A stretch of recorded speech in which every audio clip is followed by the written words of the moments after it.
hurricane, and as expected, early reports suggest catastrophic damage in a number of areas along the Gulf Coast. And while Ida has now been downgraded to a tropical storm, it is going to continue to inflict damage as it moves across the state of Mississippi today and into the Tennessee Valley tomorrow. This will be a lengthy whole of government and whole of community response and recovery effort. And we are closely coordinating with state and local officials at every step of the way. Today, as damage assessments and response efforts begin in the Gulf Coast where conditions allow on the ground, we understand that responders are focused on the following immediate priorities: search and rescue operations and medical evacuations for those in distress, accelerating efforts to restore electrical power in Louisiana and Mississippi, where latest counts suggest that more than 1 million customers are without electricity, restoring communications where they are down, and providing emergency food, water, and shelter to those in need. In parts of Louisiana, including New Orleans, energy companies have reported catastrophic damage to their transmission systems, and we don't yet know how long this will take for the local utilities to repair, but clearly that's a big priority for everyone involved. It could be weeks to get everything fully back up and running. Administration officials are also engaged directly with electricity sector leadership to help ensure all available resources are being brought to bear to restore power as quickly as possible. As you all saw, the President just spoke with governors and mayors from impacted communities, and he was at FEMA's National Response Coordination Center yesterday to receive the latest updates on the response operations and to thank the hardworking staff who are working around the clock to support state and local response efforts. The President also approved, you may have seen this, but last night an emergency major declaration for Louisiana, which allows individuals in the impacted areas to apply for assistance. He also approved a pre-disaster emergency declaration for Mississippi to authorize emergency preparation and protective measures and direct federal assistance. I just want to give you a quick overview, too, of the federal resources that are supporting state and local efforts as of now, and many of which were pre-positioned before the storm. FEMA is working with its federal, state, and local partners, as well as non-governmental agencies to support needs of areas affected by Ida. The agency positions supplies such as meals, water, and generators to assist states with impacts from the storm. More than 3,600 FEMA employees are deployed to Alabama, Florida, Georgia, Louisiana, Mississippi, and Texas, and are ready to provide additional support as needed. FEMA has staged more than 3.4 million meals, millions of liters of water, more than 35,700 tarps, and roughly 200 generators. Hundreds of additional ambulances and air ambulances have also been moved into the area. 7 FEMA Incident Management Assistance Teams, IMATs, and 17 Urban Search and Rescue Teams have been activated, along with debris subject matter experts. The Department of Health and Human Services is deploying a 250-bed federal medical shelter to Alexandria, Louisiana, and the U.S. Coast Guard has 27 rotary or fixed-wing aircraft, and the Department of Defense has 60 high-water vehicles and 14 rotary-wing aircraft pre-positioned to assist with rescue efforts. Shelters are open in affected areas throughout the Gulf Coast, across the impacted states, and they're implementing steps to prevent the spread of COVID-19. The National Guard has also activated more than 5,200 personnel in Louisiana, Mississippi, Texas, and Alabama to support response efforts. And finally, the Army Corps of Engineers has activated planning and response teams for debris, temporary roofing, and temporary housing. Again, we are working closely with state and local officials. Even though the storm has been downgraded to a tropical storm, damaging wind gusts continue to be a threat, which will likely result in additional downed trees and power outages as the storm moves northeast. And Ida will continue to produce heavy rainfall, life-threatening flash and urban flooding, and tornadoes remain a threat. Finally, our Secretary of Homeland Security, Alejandro Mayorkas, and FEMA Administrator Dan Criswell will travel to Baton Rouge on Tuesday morning and will meet with the governor to survey damage. The FEMA Administrator will also travel to Jackson, Mississippi that evening, and on Wednesday she will meet with the governor and tour the damage. The last update I wanted to provide to all of you is that as part of our across-government approach to preventing evictions, today Attorney General Merrick Garland is calling on the entire legal community to take immediate action to help prevent unnecessary evictions during this public health emergency. The Attorney General's call to action asks major law firms, law school students, and individual lawyers to work with courts, legal service providers, and nonprofits through pro bono services to ensure access to justice for vulnerable tenants. So far, over 40 major law school deans, including from Harvard, Yale, Stanford, Stanford, Columbia, Howard, UCLA, and more have already committed their students in law clinics to help prevent evictions. And presidents of several major legal organizations, including the Legal Services Corporation, the American Bar Association, and the National Housing Law Project, have joined the commitment to immediate action. And on Thursday, we will join a nationwide emergency rental assistance program training held by the Association of Pro Bono Counsel and Law Firm Anti-Racism Alliance. With that, Darlene, why don't you kick us off? Thanks, Jen. Switching to Afghanistan, as of yesterday, there were about 300 U.S. citizens who were still there who wanted to get out by the deadline. Do you have an update on that number? Are we still looking at 300 waiting to get out? Is it down to 150? Is it down to 0? Absolutely. Well, I know my State Department colleagues will have a more specific, up-to-date number, but let me give you an update of where things stand at this point. Of those who self-identified as Americans in Afghanistan considering leaving the country since August 14th, we have thus far received confirmation that about 6,000 have been evacuated or otherwise departed. This number will likely continue to grow as our outreach and arrivals continue, and we have been providing, as you know, regular updates to all of you on evacuations. The initial assessment, if we go back to August 14th, was that there were fewer than 6,000 Americans in Afghanistan who wanted to get out. So as we conveyed at the time, we knew that there could be an option, one, that people who had registered had already departed, or that people had registered had not deregistered, or that there would be additional people who came forward. And we believe there are still a small number. I understand you're asking for the exact number who remain. We're trying to determine exactly how many, and we're going through manifests and calling and texting through our lists, and we'll have more of a concrete number for you as soon as possible. Part of the challenge with fixing a precise number is that there are longtime residents of Afghanistan, as we've talked about in here, with American passports, dual citizens, the vast majority, who are still trying to determine if they want to leave or not, or have been over the last couple of days. In some instances, in many instances, that's because they have many family members there, but they have a range of reasons, and we've been working with them to assess that. And then one other question on Afghanistan. The deadline is tomorrow, obviously. What can you tell us about what the president will do tomorrow? How will he mark this moment? Should the public, expect to hear from him tomorrow at some point after this is all wrapped up? Absolutely, Darlene. Well, without getting into specific operational details, I know you're not asking me for that, but just to preface, I think you all can expect, and the American public can expect, to hear from the president in the coming days. I don't have anything to outline for you in terms of the specific date or time for that at this point in time. Go ahead. Thanks, Jen. On August 10th, President Biden told me, quote, "I do not regret my decision to withdraw from Afghanistan." After watching the heart-wrenching dignified transfer yesterday, is that still his position? Does he not regret the manner in which this withdrawal was conducted? Well, first I would say that the men and women who gave their lives, and the president attended, as you noted yesterday, to honor their service, honor their sacrifice, and had the opportunity to meet a number of the family members yesterday. That doesn't take the place of all of the progress all of the work that has been done to evacuate people. But I will tell you something that has been said time and time again by the brave men and women of the military who are leading this effort. These 13 individuals sacrificed their lives to save tens of thousands of people. And that is something that should be honored, should be valued, and we will continue to look for ways to do that. So after meeting with the families of the fallen service members, he still sticks by his decision. He doesn't regret at all how this has played out in the last couple of weeks. Well, of course, for any president, as I said last week, a day or a week where you lose 13 service members is the worst day or the worst week of your presidency. And that remains the case. And yesterday, and I've seen him since he, of course, went to Dover yesterday, he of course, was deeply impacted. He knows firsthand that there's nothing you can say to a family member. There's nothing you can say to someone who loses a child that is going to fill the black hole. That remains the case.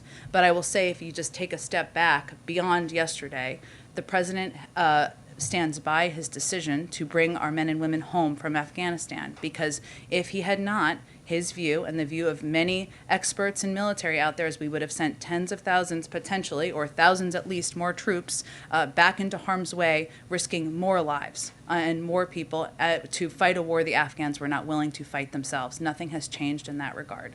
One more question. How was that interaction between the president and those families yesterday?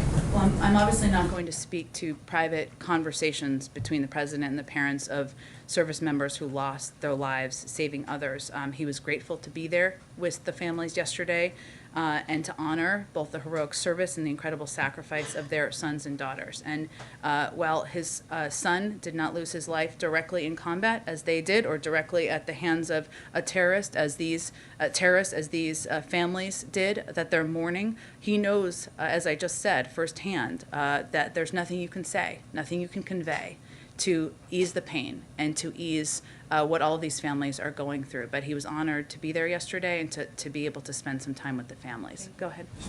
Two quick technical questions and one other question. You said 6,000 have been evacuated or otherwise departed. Yeah. Is that apples to apples to the 5,400 that had been evacuated? Or are we now including people who had registered but forgot or did not register on their way out? I'm just trying to understand that. Sure. Well, as we're assessing, there are people, as the State Department goes through and calls or emails, who say, I have departed or I have left. That doesn't change the total number of evacuees that we have obviously provided to all of you every day on planes and transport. But right now, we're of course at the point where we are trying to assess and get a final number. Okay, and then from a chain of command perspective, the president's been very clear his commanders on the ground have the leeway to do what they think is necessary on the ground. For a defensive strike like we saw last night, is that something that he signs off on? Does he give the green light to that, or is that commanders on the ground that make that decision? Well, I can tell you that the president has made clear to his commanders that they should stop at nothing to make ISIS pay for the deaths of those American service members at the Kabul airport.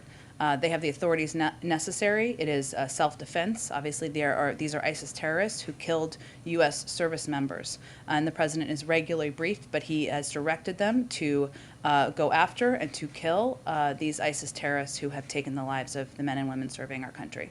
And one more, you're kind of dealing with dual, very high-stakes issues right now inside the White House. We saw the dignified transfer yesterday, the most dangerous part of the mission right now, a Category 4 hurricane slamming the Gulf Coast. Can you talk about what the White House has been like over the course of the last 48 hours, given these very, very high-stakes moments that are transpiring? Well, I would say that addressing crises is what government is supposed to do. It's what any president is supposed to do, what any vice president is supposed to do, and what the senior members of a president's team are supposed to do. And so when you have moments like this, where you are facing, as you said, multiple crises, I would add, of course, that we're continuing to fight a pandemic that has continues to take the lives of thousands of people every week.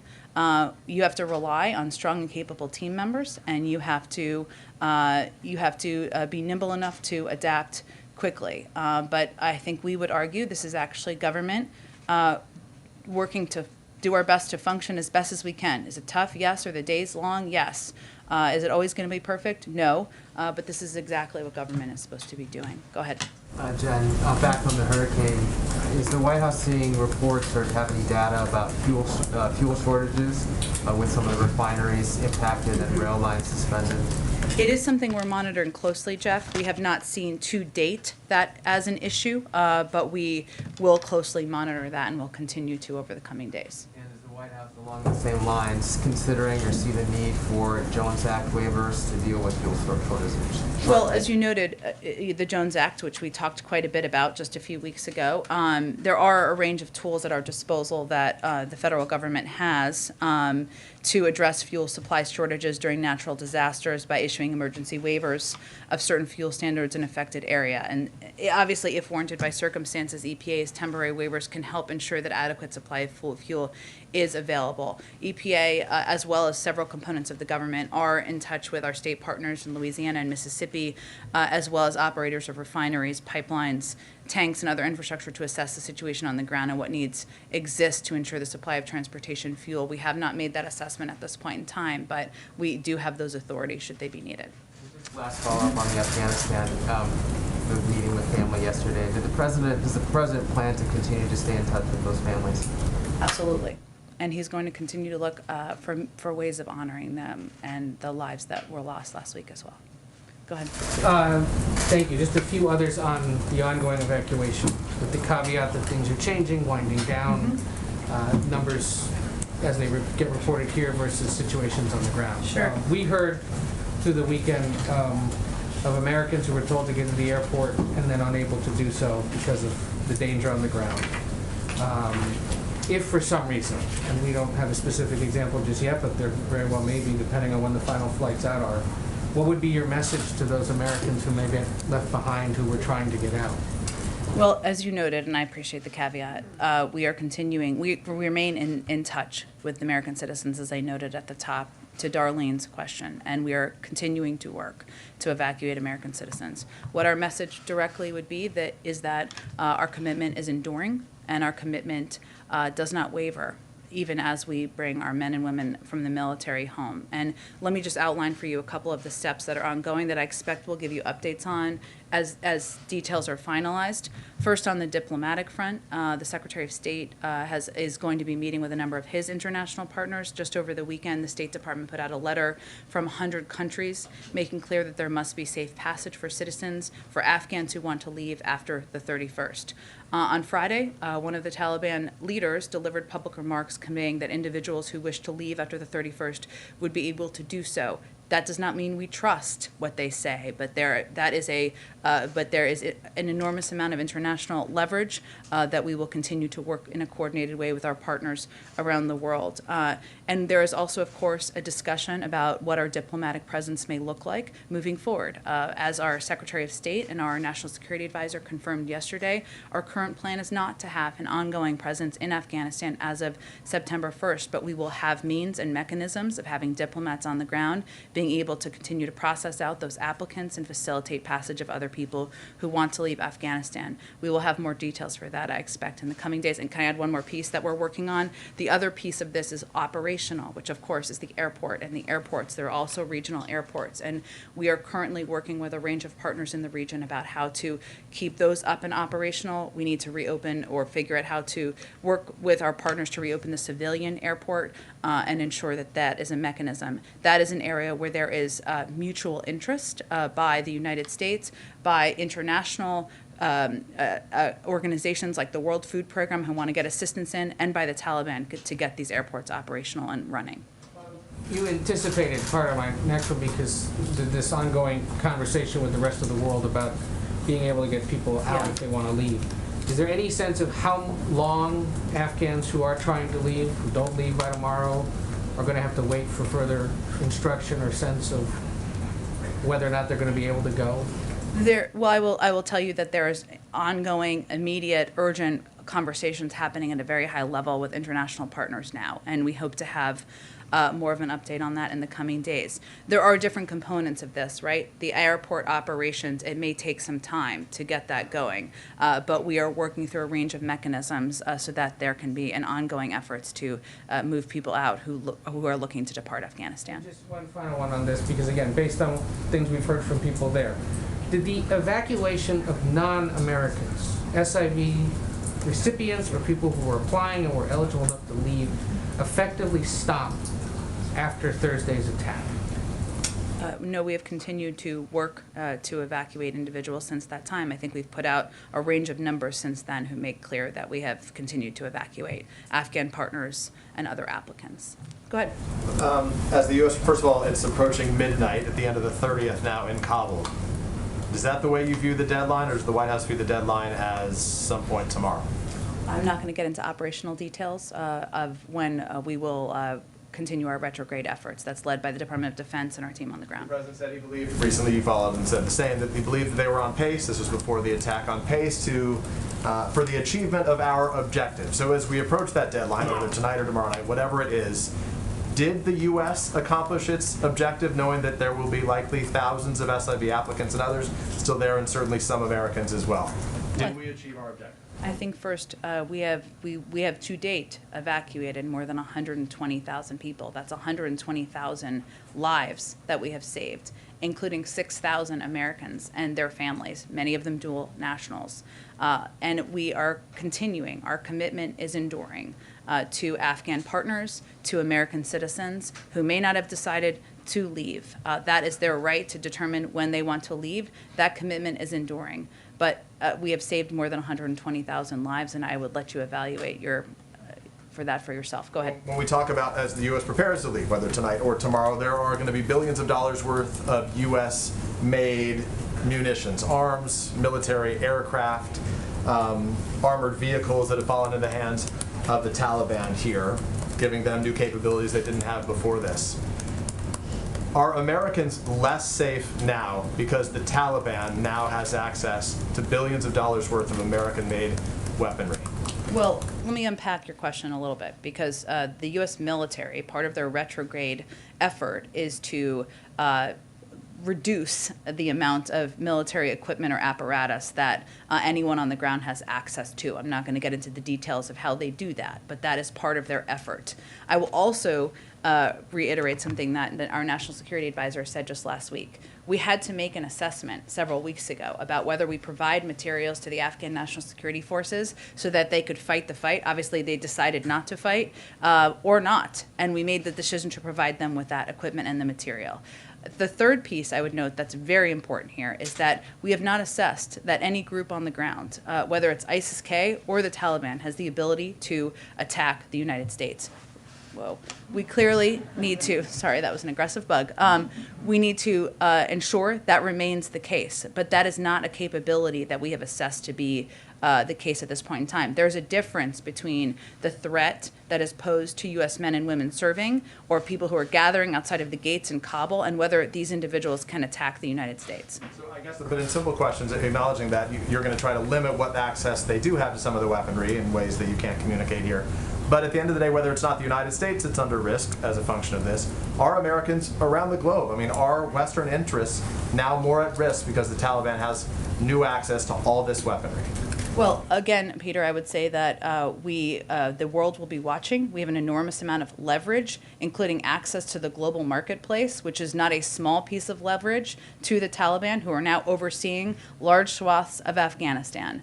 Certainly, our objective was not to leave them with any equipment, but that is not always an option when you are looking to retrograde and move out of a war zone. But that is our clear leverage we have with the Taliban. And again, our capacities are over-the-horizon capacities, which, by the way, killed 2 ISIS terrorists just last week and continue to be utilized by our men and women on the ground, remain in place and remain in place in the region. There are other parts of the world, Somalia, Libya, Yemen, where we don't have a presence on the ground, and we still prevent terrorist attacks or threats to U.S. citizens living in the United States or around the world from growing. Just last thought, and then I'll share to the next person. Is the U.S. more or less safe today than we were before the Taliban took over? Well, again, we are not going to do anything that's going to allow terrorists to grow or prosper in Afghanistan or any terrorist organization. That continues to be the president's commitment, and his order to his U.S. military over the past several days and the actions that CENTCOM have announced show that he's going to deliver on that promise. Go ahead. Disappointment here that China and Russia didn't sign on to the letter that the State Department put out the other day. It remains an open letter that they are welcome to sign on. I will tell you, though, that it will be important, and we will continue to engage with a range of partners, including those where we have, at times, adversarial disagreements with about the need to maintain safe passage for individuals who wish to leave Afghanistan. There are a range of international organizations and mechanisms to have those discussions, and they're ongoing. Go ahead, Jackie. Oh, go ahead. One other question unrelated to this, if I might. The IAEA has put out a report that indicates that the North Korea's main nuclear reactor may be restarting. The IAEA says it's a matter of serious concern. What's the White House reaction? We are, of course, aware of this report and are closely coordinating with our allies and partners on developments regarding North Korea. This report underscores the urgent need for dialogue and diplomacy so we can achieve the complete denuclearization of the Korean Peninsula. We continue to seek dialogue with the DPRK so we can address this reported activity and the full range of issues related to denuclearization. Go ahead, Jackie. Thanks, Jen. I wanted to go to this New York Times report about the students from the American University in Afghanistan. The Times reported that they had been left behind and they were contacted apparently to try to get out, held in safe houses for a period of time, and then were told that the evacuation had stopped.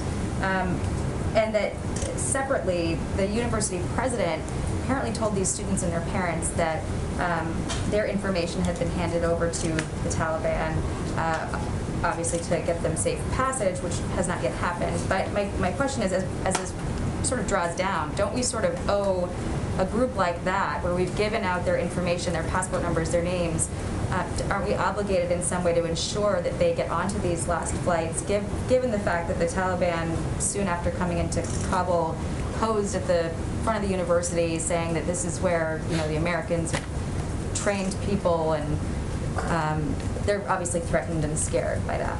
Absolutely. Well, first let me say that there have been reports that we provided, or the U.S. provided, lists of people who want to leave Afghanistan to the Taliban. That's inaccurate. That's misreported and misconstrued.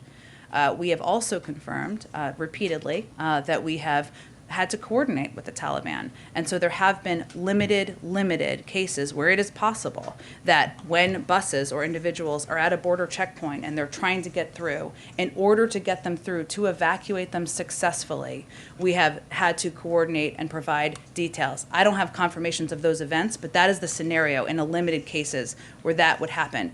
And in vast majority of cases, not aware of any that it hasn't been, those individuals have been evacuated. I understand what the president of the school said. I don't have any confirmation that that has actually happened on the ground, or any from anyone who is leading the effort on the ground. And certainly our commitment remains to American citizens, to Afghans who want to leave, like these individuals and these young people who have been courageous, to get them out of the country. And we are in touch with all of those individuals on the ground.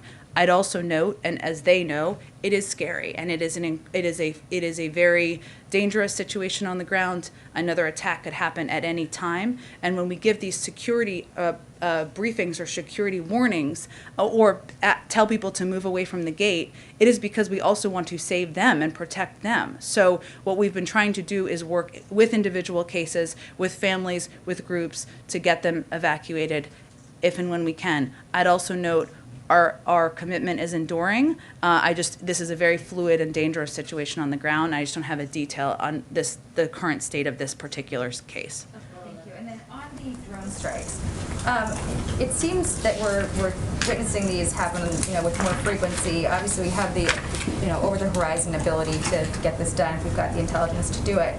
But my question is, you know, why is it that we weren't able to use similar action to prevent the attack that happened on Thursday?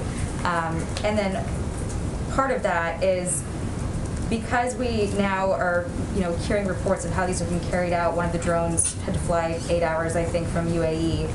Is there any concern that we're limited in our ability to respond in a timely manner if we've got 8 hours of flight time and then they can only hang out over the target for like 4 or 5 hours before they've got to turn around and go back? Is there a future sort of ongoing worry that we're going to be behind the 8 ball again?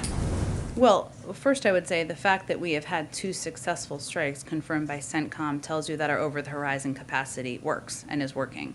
In terms of the specific threats, what we had with respect to the Kabul airport, we of course had been warning about for days, which was the potential for the rising threats from ISIS-K. That such an attack could take place and could take place at any moment in time. What we can do, and what our commanders on the ground do, who have access to all this information as well, is mitigate risks. We can't eliminate risk. And if we were going to continue to evacuate tens of thousands of people, American citizens, Afghans, our partners, we had to mitigate risk. We couldn't eliminate it. And that's how we proceeded. Now, the president has been clear to his military and to the commanders on the ground that force protection is of utmost concern. And I know my colleague at DOD confirmed the closure of gates earlier today. There have been steps that have been taken. And obviously, as we've gone through the retrograde process over the last couple of days, and it has been incredibly dangerous, there are steps that have had to be taken as these threats have increased. And the last one, just on overland routes. As I understand, we're looking for other ways after our military pulls out to get people back and out. But has this been at all hampered by Putin, rejecting a U.S. effort to put counterterrorism forces or bases for drones in Central Asian countries bordering? I know Putin also in that reported June meeting spoke for China in that. Did we ever get an answer from China ourselves on their position on this? I can't speak to these private diplomatic conversations from here, but I can tell you we have a range of partners in the region who we continue to work with and have discussions with so that we can maintain the over-the-horizon capacity. Go ahead, Ashley. Thank you. Going back to the president's meeting with the families at Dover yesterday, the sister of one of the Marines killed in the airport attack told the Post that the president's comments struck her family as scripted and shallow, and she said, quote, "You can't F up as bad as he did and say you're sorry. This did not need to happen, and every life is on his hands." So my question, can you talk a little bit about how the president thought the meeting with the families went, and also what responsibility, if any, for these deaths does he think he bears? Well, I think the president made clear, as the Secretary of State and our National Security Advisor made clear, that we're all responsible, and they feel a responsibility, and the buck stops with the president. And I think you heard him say that on Thursday when he spoke to the loss of life of these servicemen and women shortly after it had happened. It is certainly the right of any individual who met with the president yesterday to speak publicly about their experience, but I'm not going to speak about the president's experience beyond what I've said already. Following up, you mentioned that the president absolutely plans to stay in touch with those families. Is there the possibility he may attend any funerals or speak at any funerals? Well, I will say what's important to remember here is that this is the worst thing that's happened ever in the lives of these family members, and last Thursday or Friday was the worst day of their lives. And what role the president plays or doesn't play is probably not front and center for them, but he's only going to do things that are of comfort to the family, are supportive of remembering the lives that have been lost, and he's going to continue to look for ways to do that. Go ahead. Two quick questions. First on Afghanistan. The drone strike that the United States conducted appears, according to family members in Afghanistan, to have killed 7 children as part of 10 people. Does the president feel the same sense of responsibility and loss for those lives as he does for the American service members? Well, first let me say that we take steps from the United States to avoid civilian casualties in every scenario, and probably more than almost any country in the world. I can't speak to or confirm the numbers or cases of civilian casualties in this case. There is an investigation. I will note that in the CENTCOM statement that they put out last night, I should say, what they noted is that there was also the explosion, there were explosives in this vehicle that could have led to additional damage. There's an investigation to determine how this happened, but of course the loss of life from anywhere is horrible, and it impacts families no matter where they're living in the United States or around the world. And then my second question is about American families. 7.5 million Americans are set to lose unemployment benefits next month, not just their federal supplement, but all benefits. Given the expiration of the eviction moratorium, what's going on with the Delta variant, has the president considered asking Congress to extend those benefits further? Well, if Congress were to vote to extend the eviction moratorium, the president would sign that into law, and he'd be happy to do that. The benefits, the unemployment benefits. Look, I think he made a decision based on where things stand in our economic recovery at this point in time. There's additional assistance that continues to go out to people across the country, which you are very familiar with and know well, whether it's the child tax credit or additional funding that is still being distributed by the American Rescue Plan. Our objective continues to be to work with states and localities to keep people in their homes, make sure people have the assistance they need. That's why there is a range of programs and a range of assistance the president advocated for, fought like hell for, and signed into law that is going to be implemented over the course of the next year and not just ending this summer. Go ahead. The president regularly talks about the fact that he's the fourth president to deal with Afghanistan. He made a point in his April speech to say he'd called President Bush. I'm wondering, has he been in touch with President Bush, President Obama? I'm going to assume he hasn't been in touch with President Trump, but I'll ask anyway, about this over the past few weeks as this withdrawal has played out. I'm not aware of any calls he's had with those presidents over the last few weeks. Go ahead. Jen, the EU voted to implement new travel restrictions. It's obviously up to the individual countries on whether they want to allow U.S. citizens, U.S. travelers into their countries. Obviously, we have not been letting many of those same people from those same countries come to the U.S., but what's the administration's reaction to the EU taking that step? Well, I think it's first important to note that today's announcement by the EU impacts people who are unvaccinated and not people who are vaccinated. And we continue to encourage people to get vaccinated. And the fastest path to reopening travel is for people to get vaccinated, to mask up and slow the spread of the deadly virus. We continue to work across federal agencies to develop a consistent and safe international travel policy. This includes travel from Europe. This will involve stepping up efforts to protect American people, including by potentially strengthening testing protocols for international travel. It may also involve ensuring that over time foreign nationals coming to the United States are fully vaccinated, with limited exceptions. No decision has been made yet, but these internal discussions have benefited greatly from our engagement with our international partners. Just a smaller thing related to the hurricane. Are you anticipating that the president will visit Louisiana at some point, and do you think that that will likely be later this week? I know things are obviously fluid at this point, but since you have the Homeland Security Secretary already going there tomorrow. Right. It is different, as you all know, for the President of the United States to travel somewhere from the Secretary of Homeland Security, given the footprint. And the President would not want to go if it were to impact, until it does not impact recovery and rescue efforts on the ground. So I don't have any prediction of that at this point in time. We will see how the next few days go. Go ahead, Karen. Thanks, Jen. We've heard reports of hospitals down in Louisiana that are full of COVID patients trying to evacuate some patients. They're having issues of roof damage, some generators failing. Can you give us a sense of the scope of the impact on hospitals in that region and what the federal government is specifically doing about that? Absolutely. So first, let me say that I know there have been a range of reports out there, but as of late last night, no hospitals had run out of oxygen as of late last night. That is something, of course, that we are watching very closely.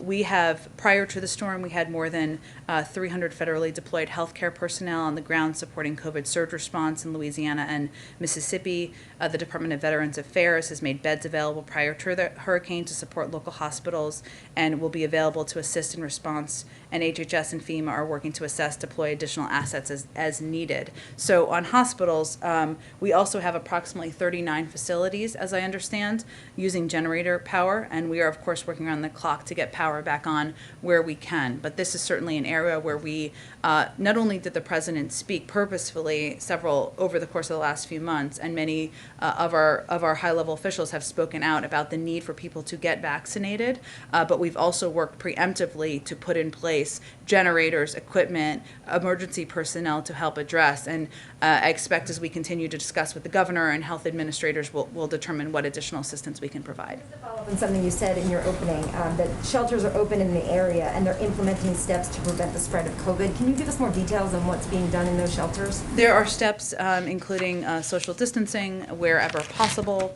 which I know sounds challenging, but we're working, that is being worked to implement, masking wherever possible. And again, I would note that the president and several other high-level members of the administration made a strong case over the course of the last couple of months for individuals to get vaccinated. We had seen increases in numbers of vaccination in the region, although not simply not enough to prevent the spread. Go ahead, George. Can you give us any kind of update on the American hostage that the president mentioned the other day, Mark Friedrichs?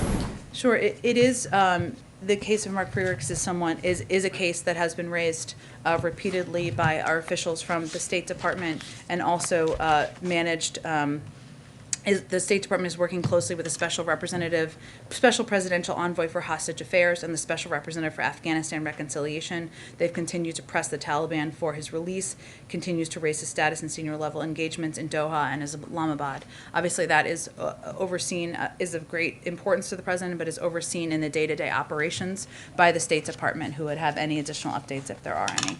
Go ahead, Betsy. Thanks, Jen. So President Biden has said that there is a thorough security screening process at the Kabul airport for everyone who's not a U.S. citizen or permanent resident.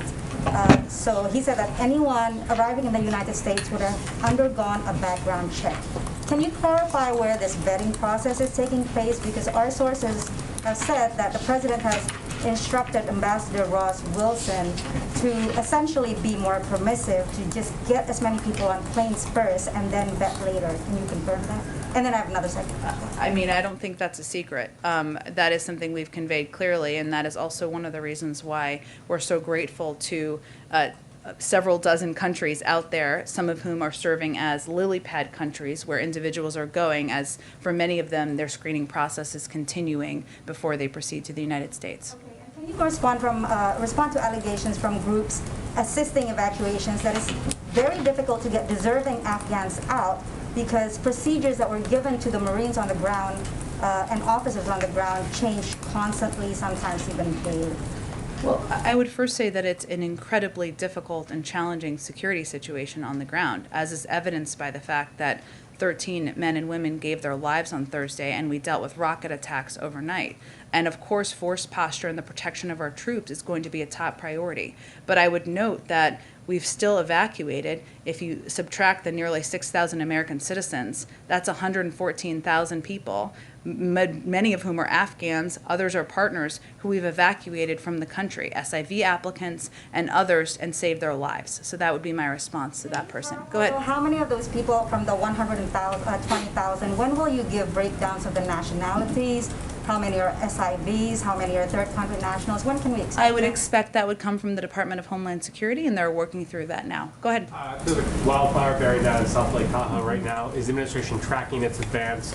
What plans does it have for this? And what are your thoughts on the fires that have been going on right now? Yes, absolutely. We are tracking the wildfires and ones that have unfortunately continued in different parts of the West, it seems, over the past several months. I would note that even as the president did regular briefings on hurricane preparedness, which of course have made us equipped to deal with the moment we're facing in the Gulf coasts, he also prioritized preparing for fires and ensuring that communities have the resources they need and that we have the response needed. I can check with our FEMA team and see if there are specific resources that are being deployed there at this moment in time and get back to you on that as well. The administration trying to boost pay for firefighters, trying to get more firefighters in the front lines. Absolutely, yes. Is the administration confident that the resources are what's needed, given that initiative? Well, that is our objective, but we will continue to assess if additional resources are needed. And again, I would note that when the president came in, he looked at the impact of wildfires and the fact that in the past, there has been cases where we didn't have the resources needed, and he wanted to preemptively take steps to prepare for that, to make sure we had those resources as we went into fire season. Yamish, go ahead. Thanks so much, Jen. One on Afghans that helped the United States and helped U.S.-funded NGOs and contractors. Is there any estimate on how many may be left behind? Well, I think, Yamish, what we're working through right now is how many left behind who have applied for programs, or how many might be left behind after the deadline? Well, I would say first, Yamish, that I just want to make sure I understood your question, that our commitment to working with not just any American citizen who has not yet decided to leave, but others who stood by our side, fought by our side, that's enduring. That will continue. That is one of the reasons why our Secretary of State has been so focused on working with international partners, assuring that there was this statement by 100 countries out there sending a clear message. I had also noted earlier the statement by the Taliban about safe passage, and why we're working through what the mechanisms and modes will be for our diplomatic presence, even as we're not anticipating having one directly on the ground after the first. If there's no number, it seems maybe that you're not going to get into. I wonder. Well, I think the difficulty of getting to a number, Dumish, is that there may be people who haven't even applied yet. So we can't count those people. If they're eligible, then and they want to depart, we'll work with them. And related to that, what is the president's message to veterans who are feeling even hurt, or maybe a bit embarrassed? People that I've talked to who say that they feel like there are people who helped them, who even in some cases saved their lives, who are now being left behind after the deadline, whether it's tonight or tomorrow. What's the message? What's the message from the president to these veterans? Well, first, we've been closely engaged with a range of veterans groups because we're grateful, of course, for their service and also for their advocacy for so many of these brave translators, interpreters, and others. Tens of thousands of whom we've evacuated, but you're right, there could be some that are still there who may not have applied or have not been able to depart the country yet. Our message to them would be, we remain committed. These are our partners. These are our allies who have courageously stood by our side for the last 20 years. That's why we're so focused on ensuring we have means and mechanisms of having diplomats on the ground being able to continue to process applicants and facilitate the passage of other people who want to leave Afghanistan. On the hurricane, Louisiana is going to see highs of 80s. There are reports of no water, no power. what's the plan to get to people who may not have cell phone servers, who may not have access to the internet, who are stuck in their homes, given the circumstances that they may be dealing with? Well, this is why I did such an extensive laydown in the beginning, because as you know, it's not just one thing, right? We are working